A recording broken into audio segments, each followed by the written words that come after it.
Hi friends, കുറച്ച് days മുന്നേ ഞാൻ ഈ ഒരു ബോഹോ വാൾ ഡെക്കറിൻ്റെ ഷോർട്സ് ഇട്ടിട്ടുണ്ടായിരുന്നു. നിങ്ങളെല്ലാവരും കണ്ടിട്ടുണ്ടെന്ന് വിചാരിക്കുന്നു. അപ്പോൾ എൻ്റെ ഹസ്ബൻഡ് ചോദിച്ചു, ഇതെന്താ ഈ ബോഹോ എന്ന് പറഞ്ഞാൽ?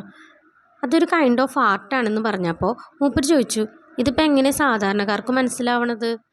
അപ്പം ഞാൻ വിചാരിച്ചു, എന്നാൽ എന്താണ് ബോഹോ ആർട്ട് എന്നും അത് എങ്ങനെയാണ് വന്നതെന്നും എങ്ങനെയാണ് ഈസി ആയിട്ട് ബോഹോ ആർട്ട് ചെയ്യുക എന്നൊക്കെ ഉൾപ്പെടുത്തിയിട്ടൊരു വീഡിയോ ചെയ്യാമെന്ന്. അപ്പോൾ അതിന് വേണ്ടിയിട്ട് ഞാനിവിടെ 3 മിനി ക്യാൻവാസ് എടുത്തിട്ടുണ്ട്.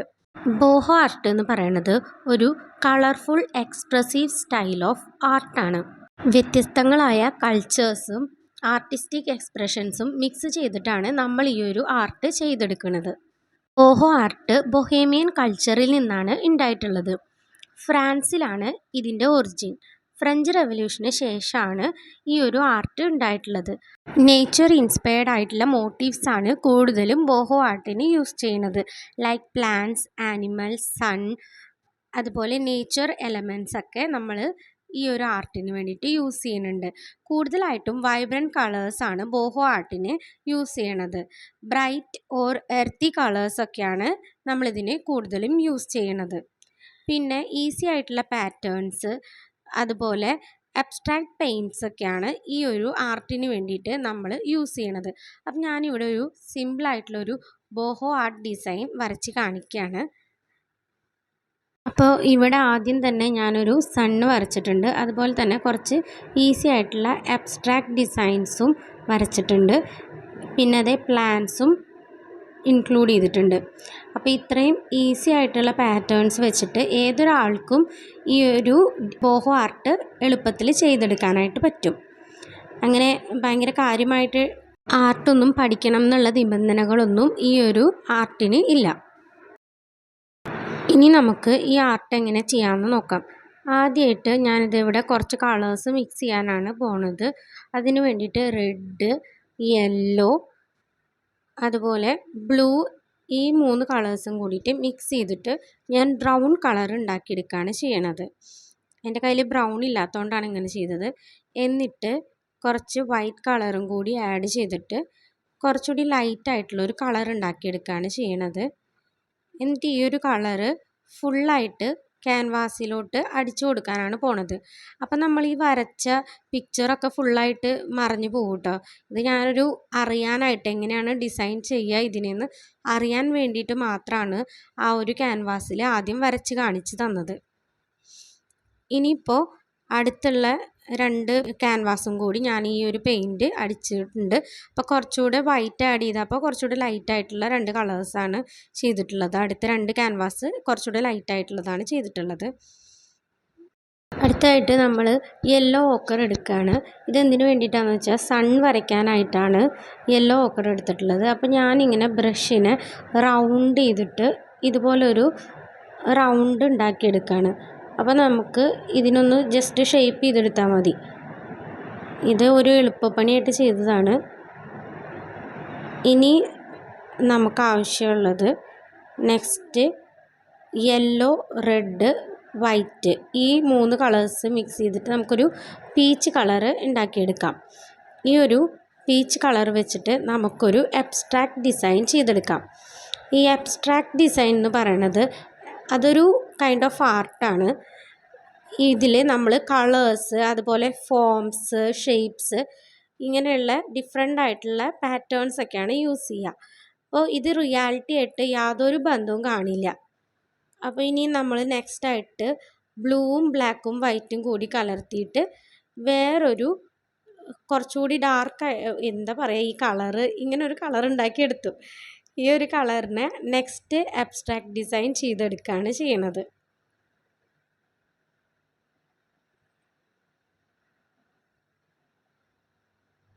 വൈബ്രൻ്റ് ആയിട്ടുള്ള കളേഴ്സ് യൂസ് ചെയ്യുക എന്നുള്ളൊരു ഉദ്ദേശത്തോട് കൂടിയിട്ടാണ് കേട്ടോ ഇങ്ങനത്തെ കളേഴ്സൊക്കെ യൂസ് ചെയ്യണത്. അപ്പോൾ ഇതൊന്ന് ഷേപ്പ് ചെയ്തിട്ട് എടുക്കാം.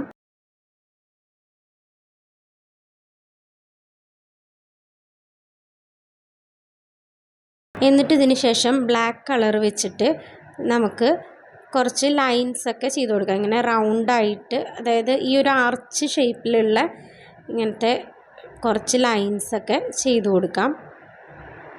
ലാസ്റ്റായിട്ട് നമുക്കൊരു പ്ലാന്റും കൂടി വരച്ച് കൊടുക്കാം. ഞാൻ നേരത്തെ വരച്ച ആ ഒരു ഡിസൈനായിട്ട് ഇതിന് യാതൊരു ബന്ധവുമില്ല കേട്ടോ. ഈ ഒരു ഇതിൽ എവിടെ വേണമെങ്കിലും നമുക്ക് ഏത് ഡിസൈൻ വേണമെങ്കിലും വരയ്ക്കാം. നേച്ചറായിട്ട് ബന്ധമുള്ള എന്തെങ്കിലുമൊക്കെ ആയാൽ മതി എന്നേ ഉള്ളൂ. ഇപ്പോൾ ഞാൻ പ്ലാന്റ്സ് നേരത്തെ വരച്ച ആ ഒരു എക്സാക്റ്റ് പ്ലേസിലൊന്നല്ല വരച്ചേക്കണേ.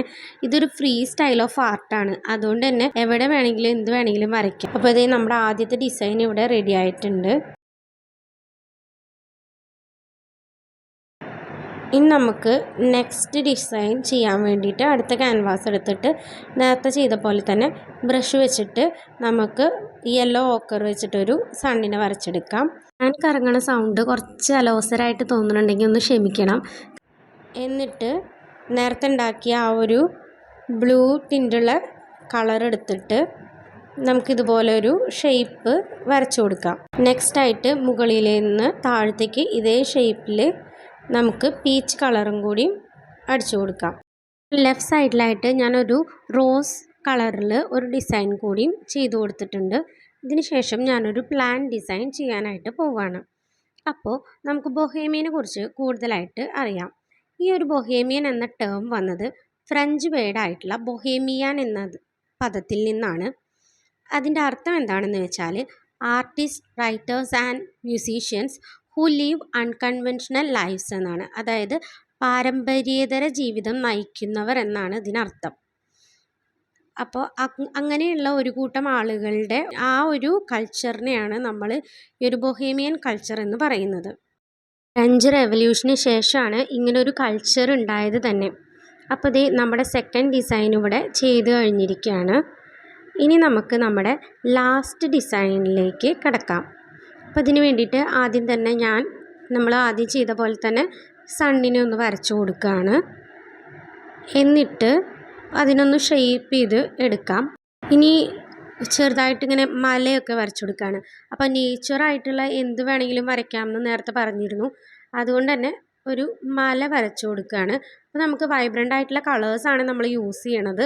അതുകൊണ്ട് തന്നെ ഇവിടെ ഒരു ബ്ലൂ ടിൻറ്റഡ് ആയിട്ടുള്ള ഒരു കളറാണ് യൂസ് ചെയ്തിട്ടുള്ളത്.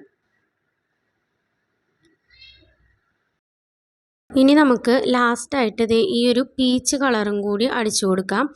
അതിനുശേഷം നമുക്കൊരു പ്ലാന്റിനെയും കൂടി വരച്ചു കൊടുത്തു കഴിഞ്ഞാൽ ഈ ഒരു ഡിസൈൻ കംപ്ലീറ്റ് ആയി. അപ്പോൾ ഞാനിവിടെ ഈ ഒരു ഹില്ല് കംപ്ലീറ്റ് ചെയ്തിട്ടുണ്ട്. ഇനി നെക്സ്റ്റ് ഇങ്ങനെ ഒരു സിമ്പിളായിട്ടൊരു പ്ലാന്റ് ഡിസൈനും കൂടി വരച്ചു കൊടുക്കുകയാണ്. ഇപ്പം നിങ്ങൾക്ക് ബൊഹേമിയൻ ആർട്ട് അല്ലെങ്കിൽ ബൊഹേമിയൻ പെയിൻറ്റിങ് എന്താണെന്ന് മനസ്സിലായി എന്ന് വിചാരിക്കുന്നു. അപ്പോൾ ഏതൊരു സാധാരണക്കാരനും ചെയ്യാൻ പറ്റുന്ന രീതിയിലുള്ള ഒരു ആർട്ട് കൾച്ചറാണ് ബൊഹേമിയൻ ആർട്ട് കൾച്ചർ. അപ്പോൾ ഇതൊരു ഫ്രീ സ്പിരിറ്റഡ് ആയിട്ടുള്ള ഒരു ആർട്ട് കൾച്ചറാണ്. കൂടുതലായിട്ട് നിങ്ങൾക്ക് ഇങ്ങനെയുള്ള ഡിസൈൻസൊക്കെ വേണമെന്നുണ്ടെങ്കിൽ നിങ്ങൾക്ക് പിൻട്രസ്റ്റ് അതുപോലെ ഗൂഗിളിലൊക്കെ നമുക്ക് സെർച്ച് ചെയ്ത് കണ്ടെത്തിയിട്ട് ഇതുപോലെ ചെയ്യാവുന്നതാണ്. അപ്പോൾ ഇങ്ങനെയുള്ള കൂടുതൽ ഡീറ്റെയിൽസൊക്കെ പറഞ്ഞിട്ടുള്ള ആർട്ട് ക്ലാസ്സസ് നിങ്ങൾക്ക് കേൾക്കണമെന്നുണ്ടെങ്കിൽ കമൻറ്റ് ബോക്സിൽ പറഞ്ഞാൽ മതി. കൂടുതൽ എനിക്കറിയാവുന്ന തരത്തിലുള്ള ആർട്ട് കൾച്ചേഴ്സിനെ കുറിച്ചിട്ടൊക്കെ ഞാൻ പറഞ്ഞു തരാൻ ശ്രമിക്കാം. അപ്പോൾ നിങ്ങൾക്ക് ഇഷ്ടമായെന്ന് വിചാരിക്കുന്നു. അങ്ങനെ നമ്മുടെ ലാസ്റ്റത്തെ ബോഹോ ആർട്ടും കഴിഞ്ഞിരിക്കുകയാണ്. അപ്പോൾ നമ്മൾ ചെയ്തിട്ടുള്ള 3 ബോഹോ ആർട്ട് സ്റ്റൈൽസാണിത്. അപ്പോൾ നിങ്ങൾക്ക് ഇഷ്ടമായെങ്കിൽ ലൈക്ക് ചെയ്യുക, കമൻറ്റ് ചെയ്യുക, സബ്സ്ക്രൈബ് ചെയ്യുക. Thank you.